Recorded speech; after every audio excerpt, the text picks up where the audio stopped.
Hello friends, welcome to Rathi's kitchen. நான் உங்கள் எம்மா பேசுகிறேன்.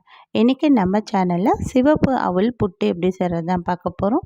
ஃப்ரெண்ட்ஸ், இந்த ரெசிப்பியை ரொம்ப ஹெல்த்தியாகவும் டேஸ்டியாகவும் 10 நிமிஷத்தில் ரொம்ப சுலபமாக செஞ்சிடலாம்.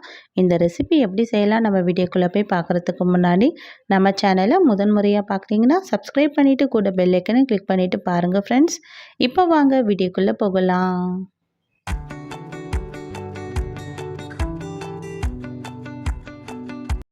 ஃப்ரெண்ட்ஸ், இந்த சிவப்பரிசி அவல் புட்டு செய்கிறதுக்காக இப்போ நான் 1/4 கிலோ சிவப்பு அவல் எடுத்திருக்கேன்.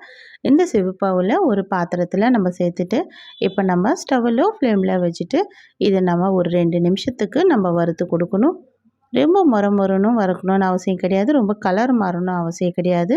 இது போல் கையில் எடுத்து பார்த்தோன்னா இது நல்லா கையில் நம்ம சூடு பொறுக்கிற அளவுக்கு சூடு இருந்தால் போதும். இந்த அளவுக்கு வறுத்து விட்டதுக்கப்புறமா இதை அப்படியே நம்ம ஒரு மிக்ஸி ஜாரில் இந்த சூடோடவே சேர்த்து நம்ம இந்த மிக்ஸி ஜாரில் சேர்த்து பவுடரை அரைச்சி எடுத்துக்கலாம். இது கூட வாசனைக்காக ஒரு ஏலக்காய் சேர்த்துடலாம். சேர்த்துட்டு இப்போ நம்ம மிக்ஸி ஜாரை மூடி இந்த அரைக்கிற பதம் பார்த்திங்கன்னா நம்ம ரவையை நம்ம அரைச்சி எடுத்தோன்னா நமக்கு லைட்டாக கொரகொரப்பாக இருக்கும்ல, அந்த பதத்தில் நம்ம அரைச்சி எடுத்துக்கலாம். இது போல் இருந்தால் தான் நமக்கு இந்த புட்டு வந்து நல்லா உதிரி உதிரியாக ரெடி ஆகும். இப்போ நம்ம அரைச்ச இந்த சிவப்பு அவலை ஒரு பாத்திரத்தில் மாற்றிடலாம். இப்போ மாற்றிட்டு இதில் 1/4 ஸ்பூன் அளவுக்கு நான் உப்பு எடுத்துக்கிறேன். இந்த அளவுக்கு உப்பு சேர்த்தா போதும், ரொம்ப அதிகமாக உப்பு சேர்க்க வேண்டாம். 1/4 ஸ்பூன் அளவுக்கு உப்பு, இது போல் தண்ணி கொஞ்சம் கொஞ்சமாக சேர்த்து நல்லா கலந்து விடலாம். இந்த அவல் வந்து நம்ம வறுத்ததுனாலையும் அது இல்லாமல் மிக்ஸி ஜாரில் அரைச்ச சூடுனாலையுமே இந்த அவல் வந்து கொஞ்சம் நல்லா சூடாக இருக்கும். அதனால் நம்ம பச்சை தண்ணியை ஊற்றி நம்ம இது போல் கலந்து விட்டால் போதும். இந்த அளவுக்கு நல்லா உதிரி உதிரியாக நம்ம ஈரப்பதம் வந்து நல்லா தண்ணி ஊற்றி கலந்து விட்டாச்சு. இப்போ நம்ம ரெடி பண்ணி வச்சுருந்த இந்த அவலை நம்ம ஆவி கட்டுறதுக்காக இட்லி பாத்திரத்தை ஒரு நிமிஷத்துக்கு இது போல் நான் சூடு பண்ணி எடுத்துக்கிறேன். சூடான இட்லி பாத்திரத்தில் ஒரு காட்டன் துணியை நம்ம தண்ணியில் நனைச்சிட்டு அதை நல்லா பிழிஞ்சிட்டு இப்போ நம்ம இந்த சிவப்பு அவலை எடுத்து இதில் சேர்த்துக்கலாம். சாதாரணமாக நம்ம அரிசி புட்டுலாம் நம்ம வேக வைப்போல் அதே போல் இப்போ பாத்திரத்தில் சேர்த்துட்டு இப்போ இந்த துணியை மூடிட்டு ஒரு மூடி போட்டு மூடிடலாம்.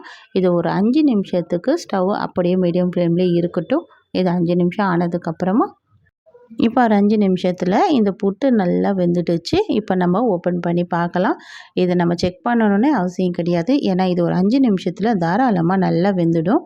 இது நல்லா வெந்த புட்டை எடுத்து இப்போ நம்ம ஒரு பாத்திரத்தில் மாற்றிக்கலாம். மாற்றிட்டு இப்போ நம்ம இதுக்கு தேவையான அளவுக்கு தேங்காய் திருகலும், நான் இன்றைக்கி டேஸ்ட்டுக்காக நாட்டு சர்க்கரை தான் சேர்த்துக்கிறேன். உங்களுக்கு தேவைதான் வெள்ளை சர்க்கரை கூட சேர்த்துக்குங்க. ஆனால் நாட்டு சர்க்கரை சேர்த்தோன்னா ரொம்ப வந்து ஹெல்த்தியாகவும் இருக்கும். இது போல் புட்டு நம்ம குழந்தைங்களுக்கு செஞ்சு கொடுத்தோன்னா இது ரொம்ப வந்து ஆரோக்கியமாகவும் இருக்கும் உடம்புக்கு. இது ரொம்ப டேஸ்டியாகவும் ஹெல்த்தியும் செய்யக்கூடிய ஒரு சிம்பிளான ரெசிபி தான். கண்டிப்பாக நீங்களும் வீட்டில் ட்ரை பண்ணி பாருங்கள் ஃப்ரெண்ட்ஸ். வீட்டில் ஏதாவது ஈவினிங்கில் ஸ்நாக்ஸ் செஞ்சு தரணும்னு நினச்சிங்கன்னா இந்த புட்டு கூட செஞ்சு குழந்தைங்களுக்கு கொடுங்க. ரொம்ப ஹெல்த்தியாகவும் இருக்கும், அவங்க ரொம்ப ஹாப்பியாகவும் சாப்பிடுவாங்க. இந்த ரெசிபி கண்டிப்பாக உங்களுக்கு பிடிச்சிருக்கும்னு நினைக்கிறேன். பிடிச்சிருந்தா இந்த வீடியோக்கு ஒரு லைக்கும், மறக்காமல் நம்ம ரதிஸ் கிச்சனையும் சப்ஸ்கிரைப் பண்ணிவிடுங்க. தேங்க்யூ.